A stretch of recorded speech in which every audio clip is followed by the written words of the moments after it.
Hey guys, it's April with Crafting with April. I am cutting my rosettes for my wreath, and I am cutting my wreath base out of chipboard. But before I do, I need to change my blade. So I thought I would take this opportunity to show you guys how to change the blade. And I'm pretty sure that this needs to be changed because it started tearing on my last chipboard project. I noticed it wasn't cutting as well. I don't know if that's because I acclimated it, and prior to that I did not. But in your replacement blade, you're going to get, I just cut the top of that off just so you guys can see. I'm going to show you what it looks like. You're going to get your replacement blade in the packet, and you're going to get what is called a changing cap, and then you're going to get the blade. This is the new blade. And so what they're telling us to do, and you can just follow along the instructions, but I thought I would show you guys what they mean.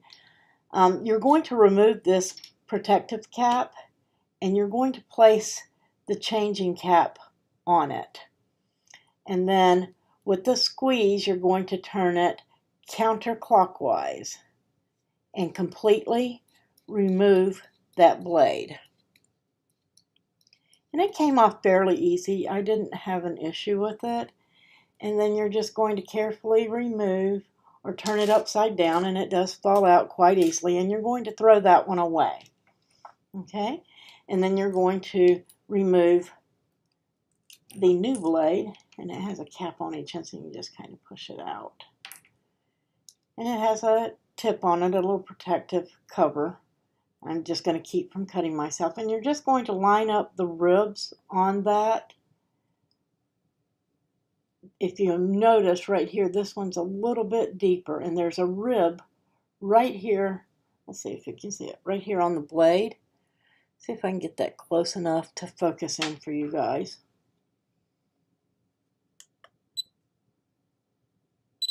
There we go. You see that little rib right here? That needs to line up in that rib right here. You notice that it's a little slightly different than the others.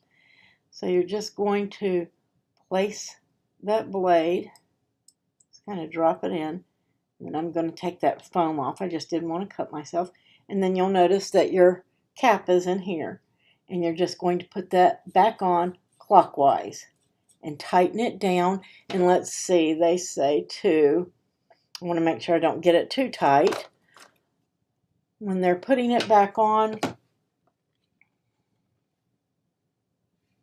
turn it clockwise until it is very tightly secured. So you want to get it good and tight. You'll have to hold this up here, the gear, so that you can get it on there good and tight.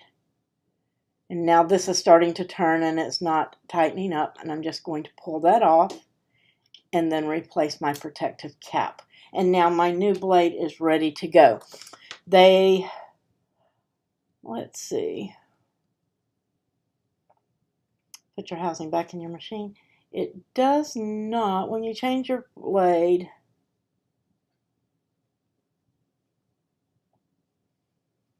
I don't know if it needs me to calibrate it again. But you will know if your cut is starting to be off. I'm probably going to do a test cut on a piece of scrap that I have, just a small circle, and make sure that it's cutting correctly before I cut my main piece. And if it is, then I'm fine. If not, I am going to recalibrate my knife blade. And you can do that by going to your account where you set up new machine and do your calibration, and it will ask you if you want to calibrate the knife blade. It should be in there. So, and I'm just going to kind of dispose of this, or try to,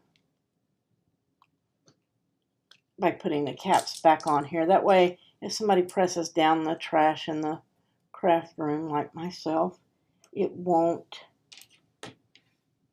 cut me. Because even though it's not really sharp enough to cut the chipboard, it's probably still sharp enough to cut you. So I hope that helps some of you that have questions on changing the knife blade. If you need help or anything of that, refer to your instructions or contact us in the chat room or Facebook, and we will be happy to help you.